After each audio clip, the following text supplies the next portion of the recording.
It's time for the North Idaho Prepcast on IdahoSports.com.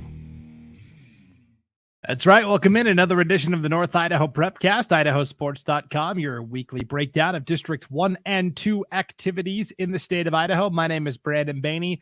We are joined, as always, by our North Idaho snowman, Ryan Scaggs. What's up? A very, very cozy Ryan Scaggs, yeah. Not much, man. Just cold. Is the heat in your house working or what? Oh, yeah, it works. Yeah, but I'm like stubborn too, and I'm like the constant 68-degree guy. So if you get cold, just throw a sweatshirt on. What does it matter, right? That's right. We keep it at 65 in the Baney household personally, but we're part polar bear, right? I mean, we kind of gotta take care of ourselves.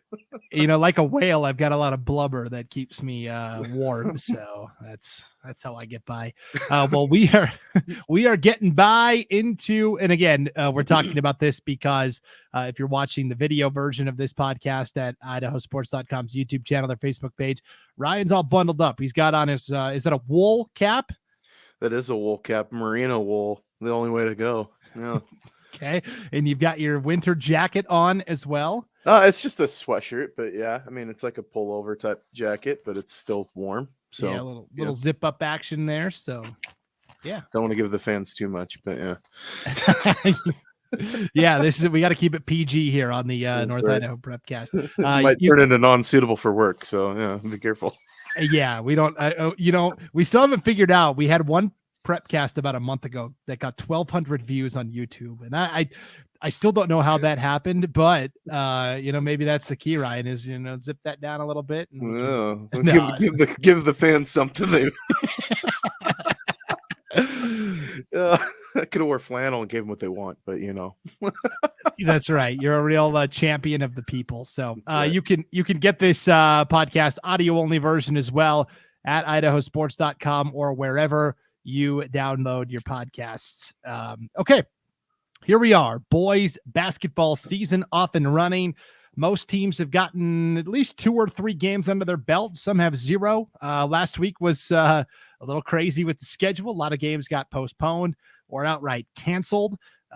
But here we are. We figured this is the time to preview boys basketball, players to watch, teams to watch, how we think things might shake out. We have got on our website, IdahoSports.com, all of the preseason coaches polls for every conference across the state of Idaho. You can check that out.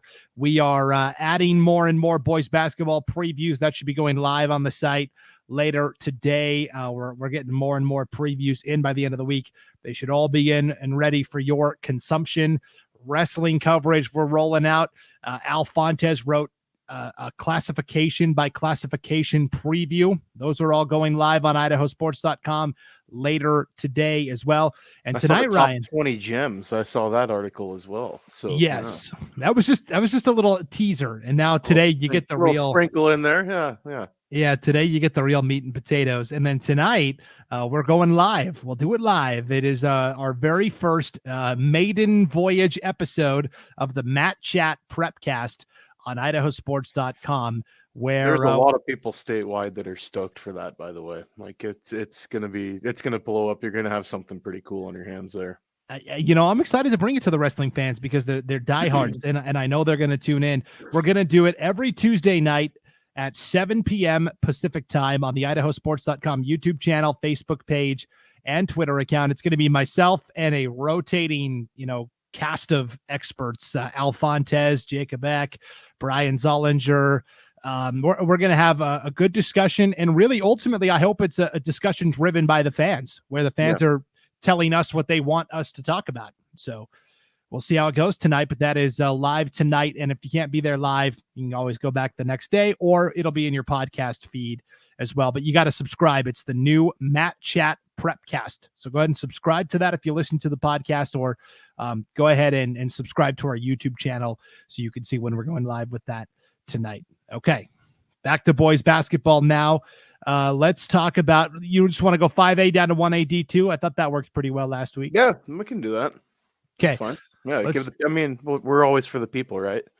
Yeah, our small school folks are the diehards, anyways. So can we actually go the opposite way? Can we start at 1A D2 and work our way up? Well, I'm flexible. Let's do it. Yeah, that's right. I'm flexible.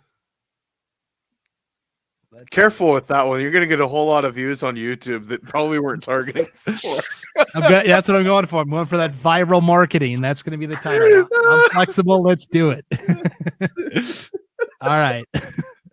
Okay. I wanted to start with 1AD2 because the coolest story I saw from North Idaho this past weekend was a non-conference boys basketball game between Kendrick and St. Mary's. And Kendrick, Super of course, is awesome. at the 1AD2 level.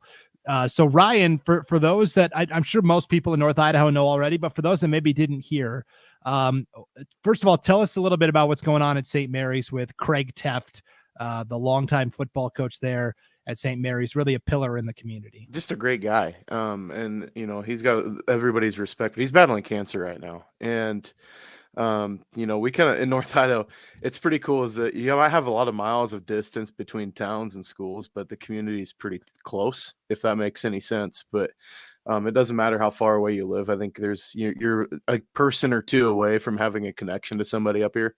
And Coach Teft has had a huge reach with people in North Idaho and across the state for that matter.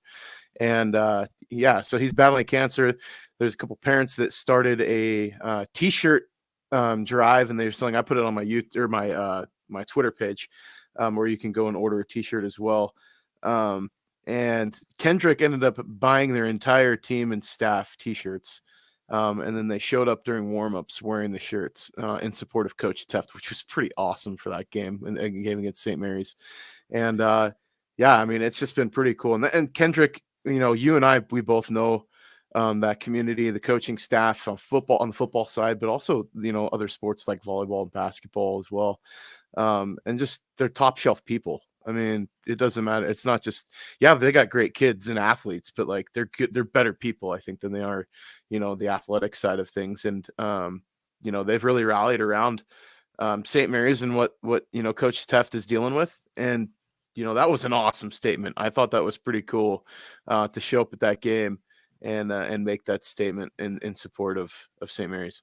Yeah, so my first introduction to Kendrick was actually through their girls basketball team. They got all the way to the 1AD2 championship 2 years ago when I was broadcasting that tournament for state, and then obviously with football and basketball and all the other sports along the way. And St. Mary's is, you know, I don't have any favorites, right? I'm not from Idaho, so I don't have an alma mater that I graduated from. That, oh yeah, I'm a diehard, you know, Skyline fan or whatever. But so you hate everybody equally, right? That's right. The state of Idaho, you I'm hate an equal opportunity hater. There is a soft spot in my heart for St. Mary's, though. That is where my father-in-law grew up and graduated from in the 1970s. And so, you know, if there was one community in Idaho that I maybe have that soft spot for or place a little higher than the others, it is St. Mary's, just because of the family tie there. And so, yeah, when I heard, you know, initially that Coach Teft was fighting cancer, you know, obviously you're devastated by the news, but then you're like, you know what? He's a pretty tough son of a gun. Tough son of a gun. Yeah. Yeah. And you know, that there's no quit in that man. And, you know, you've seen him on the sideline and the way he handles his team, and he always does it with class, but he has tough kids too, and they're a reflection of the coach. So I don't think there's going to be any quit on that side of things as far as Coach Teft battling cancer. But definitely, yeah. And it's just, you know, you look at St. Mary's, and as the saying goes, they're good people, right? I mean, I've got in the business that I'm in outside of doing sports, I've got a bunch of clients in St. Mary's and in that area, and they're just awesome people. I mean, you can go there and sit down at the diner, and or you go to Burger Express and somebody's going to randomly start talking to you about something. So it's a cool town, and I totally dig that community a ton. It's an awesome spot. Yeah, it's always a must-stop place when we're going up into North Idaho. My wife and I always stop by St. Mary's. Her grandparents are buried at the cemetery there in St. Mary's. We've gone up to visit them a couple of times, and so yes, definitely what a cool deal for St. Mary's. And you know, Coach Teft is from Kendrick originally. You know, that's where he grew up and played high school ball at and stuff. So there's that tie between Kendrick and Coach Teft there as well. So, okay, so let's talk about Kendrick as a basketball team, because they were picked in our preseason coaches poll to finish tied for first, along with St. John Bosco. The coach is kind of high on the Patriots. Deary was then picked to finish third. Highland and Timberline were picked to tie for fourth. And then Nez Perce was picked sixth. The impression I got from a lot of the league coaches up there, though, is like, really any of the top five, Nez Perce is kind of rebuilding, but any of the other five are all capable of kind of claiming this thing. Yeah, is Ty Hambley back? I mean, that's another. And I don't. If he's not, then I mean, No. Yeah, that's a tough spot for Highland. But you look at. Yeah, I mean, if you're gonna pick a favorite, obviously I throw the dart at the wall at Kendrick, just because they've been able to show late season success, and we know what type of athletes they bring to the table. Deary's a team I'm not going to sleep on. I think that they've got some size inside. They're going to play pretty well. St. John Bosco is one of those teams. We saw them last year. They started really hot and then faded down the stretch a little bit. If they can keep up the consistency, they're not going to have the deepest bench in the world, but they've got guys that can play. They can make things interesting in that White Pine League. Yeah, Kendrick is buoyed by Ty Cap, Jagger Hewitt, Clement Hagen, Hunter Taylor, Moose, Mason Kimberline. It's Kimberling's a big body inside too. Like, I mean, they're going to be without, one of their bigger players, but it's like, I don't know if they're going to get him back towards the end of the year or not. He was the offensive lineman. Dallas Morgan. Yeah, Dallas Morgan. Sorry, I was having a brain fart for a second. And if they can get him back, that gives them another post presence inside.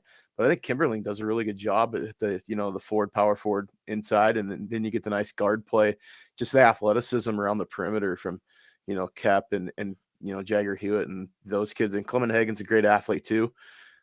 Kendrick's going to be on athleticism alone. It's going to keep him in games. I mean, even if they're missing shots, they're just going to be able to get up and down the floor and play defense, if nothing else. Definitely. You talked about Highland and Ty Hambley. My understanding is that he is not going to be able to play at all this year. I could be misinterpreting that, but I think it was a pretty bad knee injury he suffered during football season. They're being coached by Monty Madrell, who coaches football, the Lewis County co-op between Nez Perce and Highland. Mm-hmm. And this is kind of new for him. He's kind of been an assistant coach for the girls team the past couple of years, but they needed a coach, and it's getting tougher and tougher. It's getting tougher and tougher to fill those coaching slots. And so I can't wait to see what Coach Madrell does with the Highland boys. The best record in the league right now belongs to the Spartans from Timberline. They've got a win over Mullen, a win over Wallace, which is a level higher than them. And then they lost to Kellogg in the Silver Valley tournament this past weekend. But Jason Hunter and the Spartans of Timberline may be a team to keep an eye on as well. They've been a tournament team in the last few years, and we know that they can play basketball. So things are always interesting in that conference, and I think the balance is just so across the board. I think so even among those teams that it's going to be competitive, and it's probably going to come down the last week or two of the season to really figure out who's going to get that district seeding going into the tournament and headed towards state. Yeah, it definitely could be. If we swing over to District 1 in the D2 ranks, you'll see Mullen was picked to win the league. Clark Fork was picked second. Kootenai was picked third. And really, I think the coaches would tell you, flip a coin between Mullen and Clark Fork. This is a league that lost a lot to graduation. Kootenai is the only team that is bringing guys back, and they were all like freshmen a year ago. So they're still very young. Yeah. But Clark Fork, Mullen are going to be the two that duke it out. Yeah, and I mean, like you said, it's a coin toss between those two teams. I think the edge might go to Mullen in my mind a little bit, just based on some of the athletes that they have. But never count out the Wampus Cats, right? I mean, if we look at that and their ability, so district tournaments the season's going to be a coin toss. I really think it's going to come down. Obviously, I believe they do a best of 3 for the district tournament for that championship game. So we'll see how that ends up and how that shakes out at the end of the year. But I think we're not going to know until late February.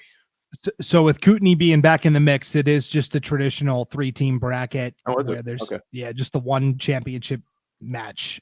They do it. The D1 and D2 for District 1, they stack them and they play at NIC, North Idaho College. Okay, I thought they did the best of 3 like they do in the 4A. No, I think it's just the one shot. But this is important because this year District 1 gets an entire bid. Last year they only got the half bid. So Clark Fork won the district last year, then had to play Timberline in a play-in game and lost. And it was Timberline that got to state instead. So Mullen coach Paul Elston in our season preview, he said, here's his quote. He said, "I'm excited that District 1 has a full state spot this year, but it won't be easily won, and I really think any of our teams could come out of the league. I do believe it will be very close this season." And I'm inclined to agree. Nathan Shelton will lead Clark Fork. Floyd Nelson already is balled out for Mullen this year. Christopher Moore of Kootenai is a good returning player there. This will be a fun league to keep an eye on as the season progresses. Let's move up to the D1 ranks. The conversation has to start with Lapwai, doesn't it? In the White Pine League, I mean, I would say that. I mean, it's going to be. I think the gap is closing a little bit, but you still have Case Wynot, you still got Ellenwood Jones. I mean, like you've got athletes there. For Lapwai, Elias Yearout's going to be. I think he's going to be a great role player for the Wildcats as well.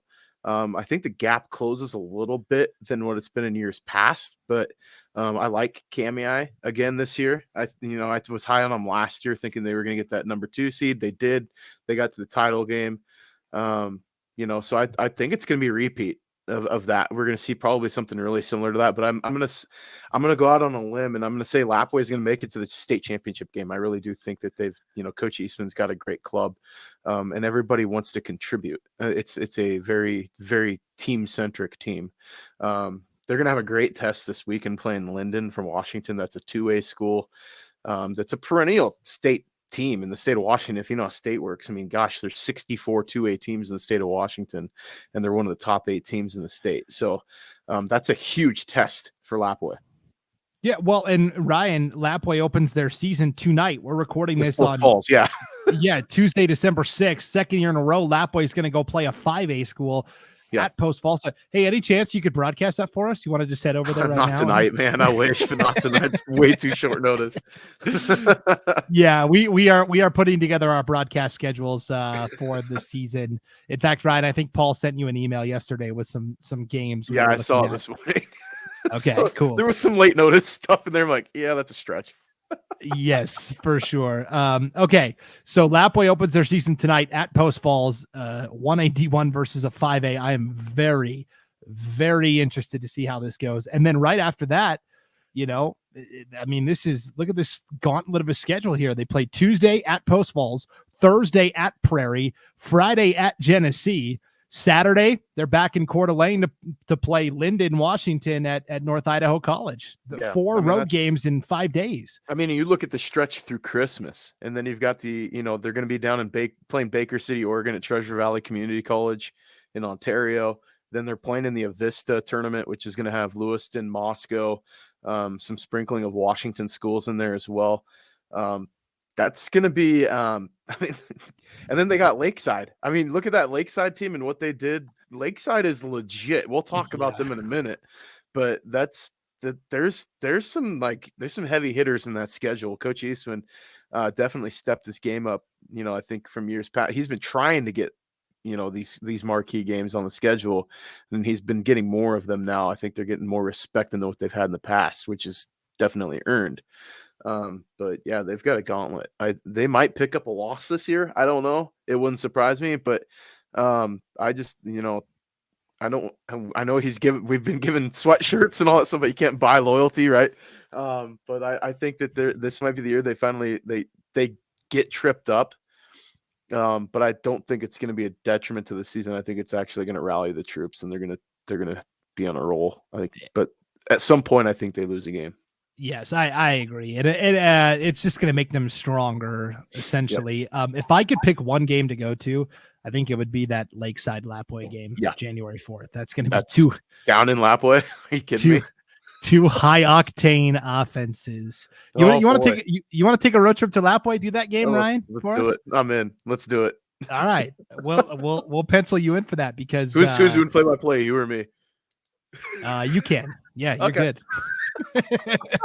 good. I'll rest my vocal cords because there's going to be over under 150 points. The over on that game would probably be probably 160. I would Yeah. definitely put 160 on the board for the spread.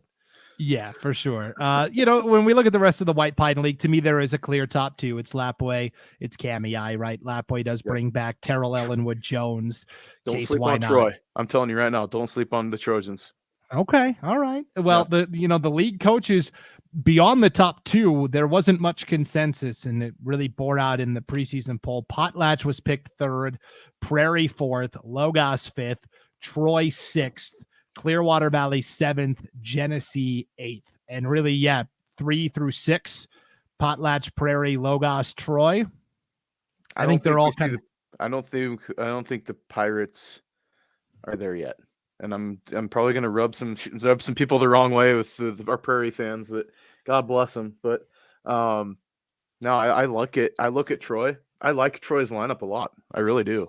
I think it's an underrated lineup, and they got great guard play.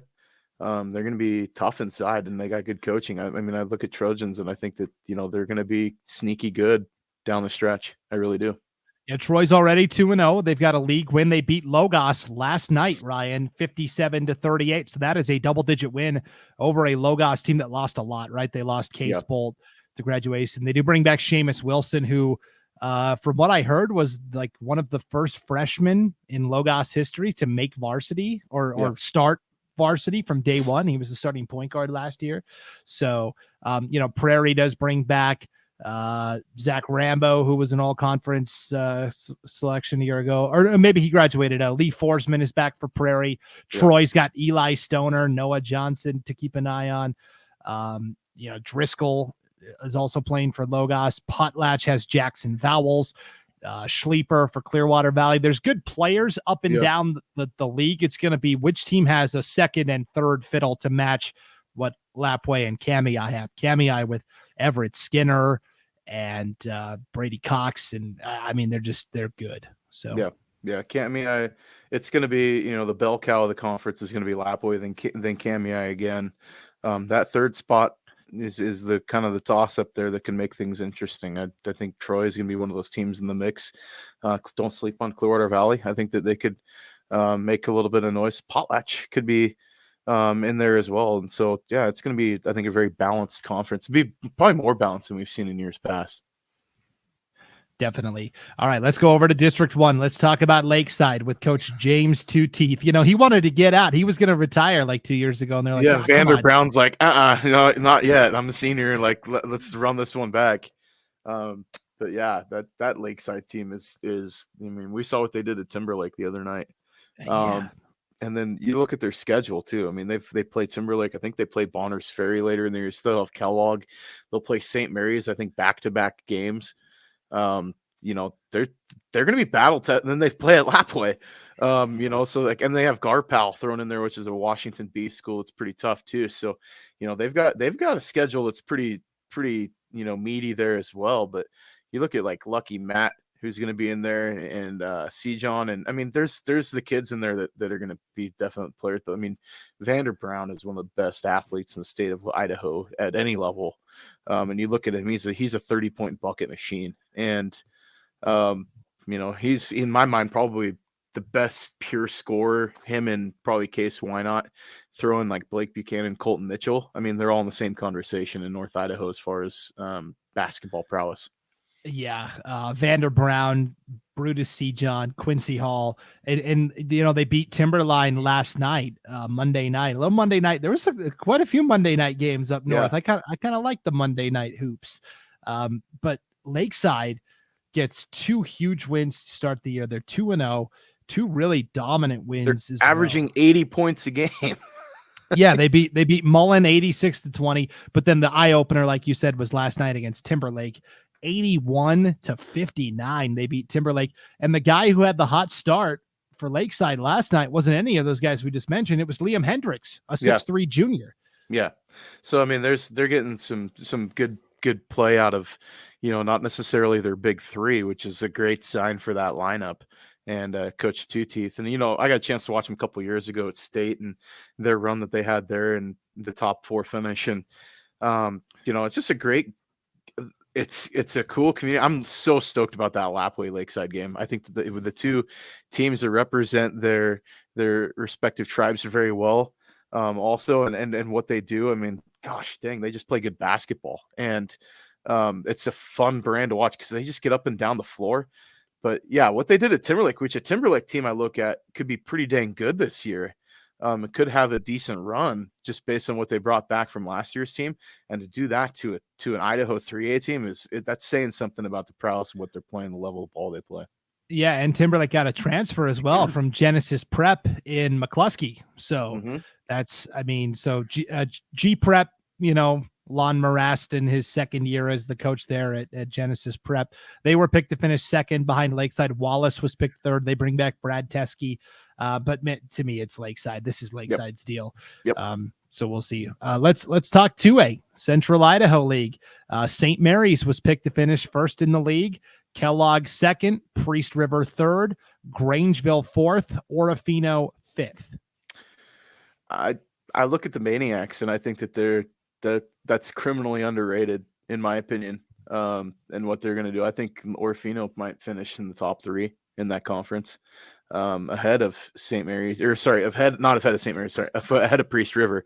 I like the Lumberjacks. I think Kellogg's going to make it interesting just based on their lineup and what they bring to the table. We know, they beat Lakeland the other night. Did the Wildcats. So, it's going to be, I think, a battle. Of 30 miles between the two teams. Look at Kellogg and St. Mary's, and those are going to be kind of your two, your top dogs within the conference. But the battle is where Fino is going to make things interesting, I think, with just the way they play and the pace of how they play. And then the guard play, obviously, from Priest River is going to make things interesting too, because they do bring back some pretty dynamic players. But it's definitely, I think, St. Mary's league to win, just based on who they have. And they're 2 years removed from a state championship and a very good showing last year as well for the Lumberjacks. And I think they're going to be in the mix again. Yeah, my father-in-law, it's nice to see St. Mary's and Kellogg get to rekindle that rivalry a little bit. My father-in-law told me back in the day, when it was A2 or whatever it was. They were slobber knockers, man. Yeah. He said St. Mary's, Kellogg, and Lakeland used to all be in the league. No love lost between any of those teams. There was probably a smoker. If you don't know what a smoker is, there's probably a boxing match, but with no boxing gloves going on behind the bleachers after the game. Yeah, so it's cool that they get to renew that rivalry. One coach said, I can't remember which one it was up north, but said basically about St. Mary's that, they lost all these guys to graduation, but people don't realize it's not the players. It is, right? The players are good, but Sure. it's the system that head coach Brian Chase has installed. He'll play, doesn't matter who he's got. Every year he's going to play 9 to 10 guys per game. He's going to press the crap out of you. Try to speed up the game and speed you up into making mistakes, and they're going to take care of the basketball. Yep. That's what they do every year. It's like watching Hoosiers. Yeah. So, Grayson Sands is a returning starter, all-conference player. They got Jared Badgett, Tristan Hill. They've just got athletes. So, yeah, they're going to be. I think they're going to be really tough and fun to watch team. Definitely. And then Kellogg's got the Lunas, Colby, Ripley. And so, I can't wait to see those two duke it out in the 2A ranks. And I believe Varick Meredith's playing too. So don't count out, if I'm not mistaken, he's playing basketball as well. And he's a pretty good player as well in his own right. So that Kellogg team is going to be pretty tough. Definitely. Okay, 3A Intermountain League. I don't even know why we do the coaches poll for this, because they just each team picks. They vote for each other. They vote. Yeah, essentially that's what they do. They don't vote for themselves. They vote for the other, and so then it all ends up in a wash. So Bonners Ferry, Timberlake. I prefer. It is though. That's pretty consistently across every sport. That's what happens when we do these preseason polls. Give me the deciding vote. No, I'm just kidding. I do like Bonners Ferry on alternating Sundays to figure this one out. Yeah. Right. I do like Bonners Ferry a tick better than Yeah. Timberlake in this league. Nathan Williams is a tremendous coach for Bonners Ferry. I mean, I think they really opened some eyes. They were one of the first teams to play in the state this year. They played North Idaho Christian. And they put up 111 points. They won 111-59. Yeah. And granted, North Idaho Christian doesn't play, a normal schedule, but at the same time, like, you get a chance. It's like you look at how they used to schedule FCS teams at the beginning of the year for football or whatever. Like, you look at Bama playing Citadel or something like that. That's kind of the nature of this game. But to hang 111 in a regulation high school basketball game, that's no small feat. I don't care what you're doing and who you're playing. But that Bonners Ferry team, I think they're going to be really tough.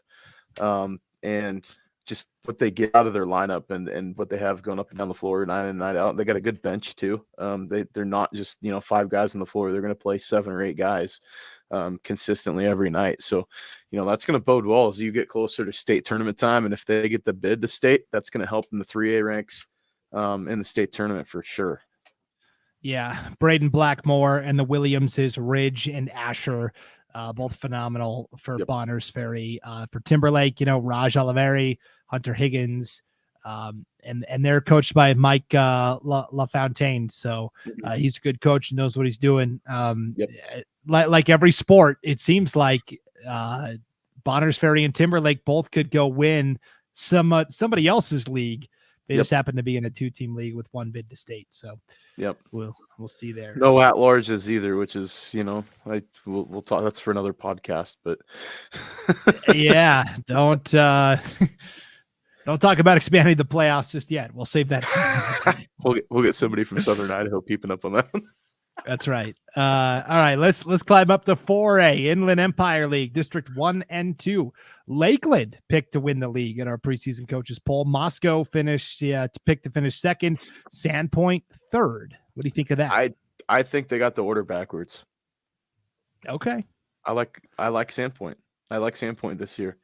And I think it's just with Rusty Lee is probably the best player in the conference. Out of any of those teams, he's going to be able to at least get 20, I think, on any given night. The bench behind him, I mean, you get Ari Vandenberg plays tough down low and in the block for Sandpoint as well. I like the Bulldogs, I think, in this year. I think it's just kind of one of those years that it's just an interesting year in the 4A is that you could basically draw a name out of a hat, and that's who's going to win the conference this year. I think that, but I'm going to give the edge to Sandpoint. I think that they've got a little bit more on the team side. We'll see what they bring. They got to go to Hawaii. I mean, so if that means anything, at least they're going to be warm. So they could escape the inland Northwest for a while. But yeah, I think Sandpoint, I don't know if I agree with the rankings this year in how the conference got rated, but I think Sandpoint's going to be pretty decent. I mean, Moscow lost a lot from last year's team too, but yeah. So Sandpoint is going to the Punahona Invitational in Honolulu, Hawaii, December 27th through the 30th. They should see some interesting competition over there, certainly. So are we going to have IdahoSports.com down there? Yeah. Put that in our budget. Yeah. Yeah. I'm sure that tournament has some sort of deal in place with somebody already to I'm sure. broadcast. Yeah. I'd love to, though. Certainly. So Sandpoint. The advertising at Idaho Sports. Yeah, make that happen. If a really big donor wanted to come through and make that happen, look at one of our big corporate sponsors. Maybe we could do it. Sandpoint's 1-1. They beat East Valley, lost to West Valley. That's probably to be West expected. Valley is pretty good this year. They're an old team. So I don't look at that one as being. They beat Lakeland too. So Lakeland lost to East Valley. Sandpoint beat East Valley, so there's a common opponent there. It'll be interesting. I mean, we're going to see them play all the 5A schools early on. So, they don't really get them out of the way. They get them out of the way sooner than later for the most part in the conference slate. So, it'll be interesting in the 4As. I don't look at any of them really making any significant noise at state, but, stranger things have happened. But I just look at those teams and not really given a ton of hope. But I think that out of what we have, I think Sandpoint's, in my opinion, got the better guard play and better team. Yeah, so Sandpoint, and they didn't have Parker Pettit for this opening weekend. He was taking some college visits, I think, or he was gone. But he'll be back to help. What I've kind of heard from coaches up there is that Parker Childs has really taken his game to the next level. He had a great summer. And is shooting the ball lights out. And so he's a guy to keep an eye on for Sandpoint as well this year. Lakeland, you mentioned they're 0-3 to start the year. Tony Hanna, former Coeur d'Alene coach in his second year at Lakeland. They lost to Kellogg by 5. They lost to East Valley by 6. And they lost to West Valley by 14. They play Lewiston on Friday night. We'll see how it goes. And then they open conference play against Moscow on Friday, December 16th. So that, they're staring down potentially, a 1-5 start to the year, maybe even 0-6 if they can't get it turned around against Priest River in Moscow. So we'll have to keep an eye on that and see how Lakeland rebounds from this 0-3 start. And then at the 5A level, Ryan, to me, again, this is kind of a clear cut with Lake City, right? They bring back Colton Mitchell. They bring back Hawking. They've got Zach so many Johnson. Yeah. They've got so many dudes in that lineup that they can shoot it. And even their bench has great bench play too. I think they can get double digits out of their bench any given night too. But yeah, that team's stacked. I'm sorry, but Lake City, it's Lake City's world and everybody else is kind of living in it this year. In my opinion, I think that, the battle for second's going to be interesting. I think any of those 3 teams could finish second conference, to be honest with you. Yeah, in the preseason poll, Coeur d'Alene was picked second, Post Falls was third, Lewiston was fourth. And I don't know, Lewiston is off to a 2-0 start, right? But when you look at who they've played, Boise and Bora, those are 2 very middle of the pack teams from District 3. Bora especially is a team that's going to struggle this year. Lake City, conversely, is also 2-0, but their wins came against Union, Washington, and Bothell Inglemoor, Washington. Those are 2 legit wins. A pretty good team, and they're going to have a good test this weekend as well. At that tournament here in Coeur d'Alene. So Lake City, but yeah, that tournament, the Fits over in Spokane that they played at, that's a premier tournament here in the Northwest. And had a great showing. One of those games was actually on TV. It was televised here locally last weekend. They're a great team. They play very unselfishly for having stars on a team. If you think about it this way, I mean, obviously they've got Blake Buchanan who's going to Virginia. You've got Colton Mitchell is going to go play at Idaho State. Hawkins has signed to go play for I want to say a Division III team. And then you have Zach Johnson's playing football at the University of Idaho. I mean, you talk about, so for having guys that are, athletes and premier guys, they play so unselfishly in their brand of basketball, and they distribute very well. Colton Mitchell, in my mind, is the best point in the state. He just plays so well, and he can flat shoot too. I mean, he can put in 25 any given night if he wants to. If they need him to, he will. If they don't, he'll have like 14 assists. So, it's just kind of like that's the way they play and how unselfish they are spreading the floor, and they play great in the defensive end too. But I mean, they can stretch. Just you look at Blake. I mean, Blake can get up and down the floor at 6'10", and he can attack the rim. That's something I think he really took the next level in his game. Is we saw him, kind of hitting a lot more touch passes and touch shots like down low, where he's going out. He's playing a little angry this year as far as going at the rim, and that's gonna, I think, set the tone for it. Dunks in my mind are funny because like they don't get any extra points, but they do, in my mind it kind of changes the prowess or the mindset that you get to be a little bit more aggressive, and so you start playing more aggressive. Obviously, you could say like, well, you're going to play poorly and foul more, but not necessarily. I think it's just they're going to get after it and get more turnovers and be up and down the floor a little bit faster with their pace of play. But yeah, those turnovers lead to those dunks that you were talking about. Yes, they do. They lead to more dunks, and then if it's not coming from Blake, it's coming from Hawking or it's coming from Zach, or then any one of them can pour in 20. So they've got bucket machines in that lineup. Yeah, they didn't even have Colton Mitchell for the first game this weekend, and they did just fine. So here's what's gonna happen with Lake City. We know they're good, right? But they don't play any Idaho opponents until the very end of the month, right? They play Garfield in this North Idaho College Showcase event. Team. That's a really good team.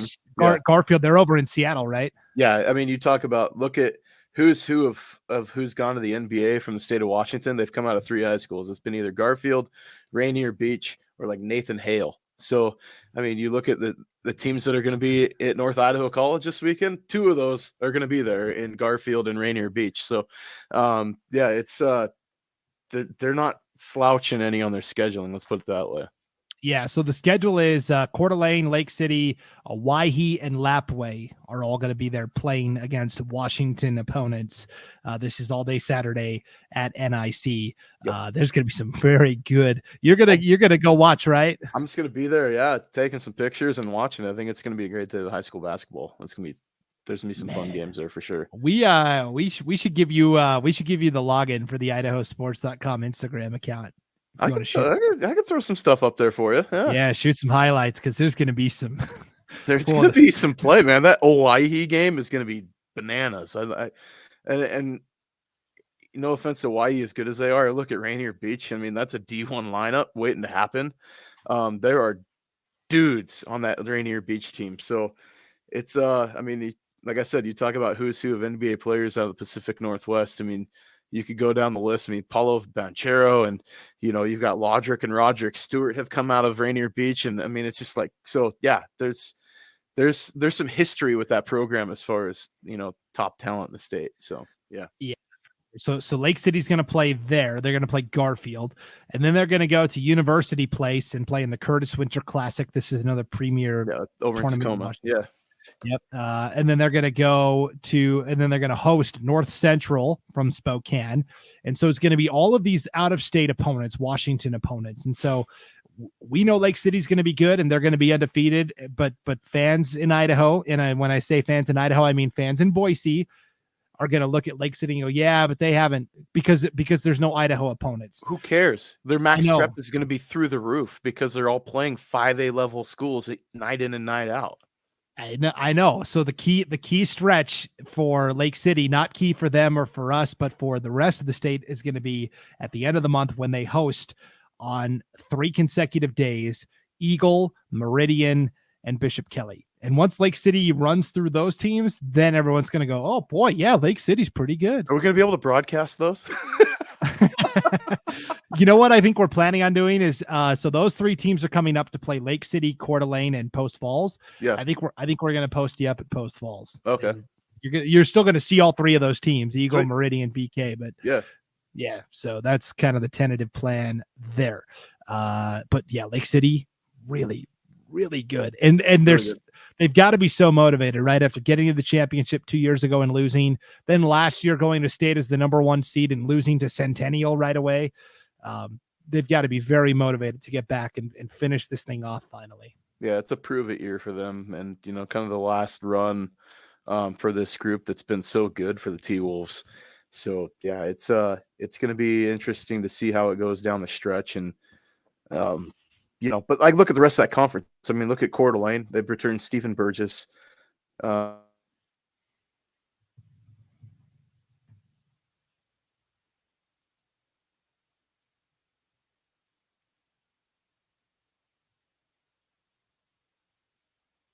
Pretty well in my mind so far early on, but they played well at times last year too. Obviously, they're going to be a little bit different look because they're not going to have the big beast down low in Cope, but it's going to be a little bit different look, but I think they're going to be more athletic this year, which I think actually plays to their strength.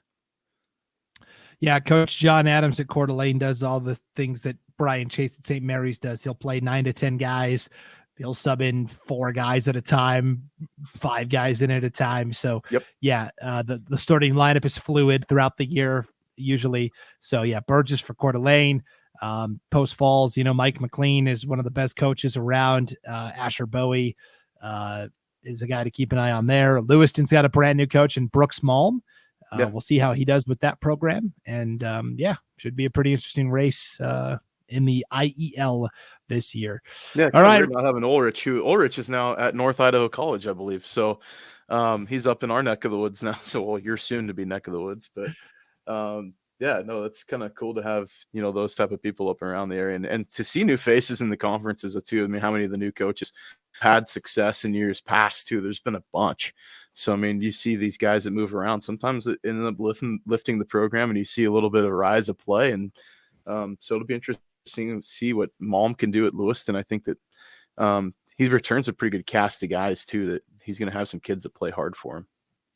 Yeah, I wouldn't sleep on the Bengals by any stretch this year. I think that them finishing fourth, I think might be an understatement. I think that they're going to be, well over 500 for their overall record as they approach the end of the season. So district play could be really interesting in the IEL 5A. Definitely. The race for second, like you said, is going to be fascinating to watch as the season unfolds.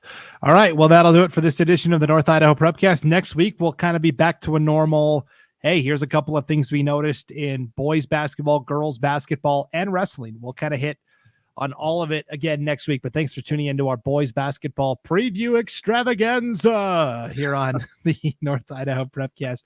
I sound like the announcer for Dave Smith Motors, right? Dave Smith Motors. We need to get them as a sponsor. There we go. Yeah. Kellogg, right? Yeah. Logan, get on that. Come on. Yeah. Logan at IdahoSports.com if you want to sponsor our trip to anybody Hawaii. that listens and wants to sponsor, absolutely. We're looking for a spot, even for this show. If you want to sponsor this, go ahead. I feel like the content is definitely worth it. We attract over 1,200 people a week on YouTube. So the numbers are definitely there. 600 to 700 on Facebook. Yeah. So yeah, it's there. Yeah. Yes, there's definitely an audience for it. So yeah, Logan at IdahoSports.com. He is our sales manager. All right. We're doing overtime work here on the North Idaho Prepcast. All right, Ryan, we'll let you get back to it. We're good. Yeah, no, we'll see you next week. All right, sounds good. Thanks for tuning in, everybody. We'll see you next time on IdahoSports.com.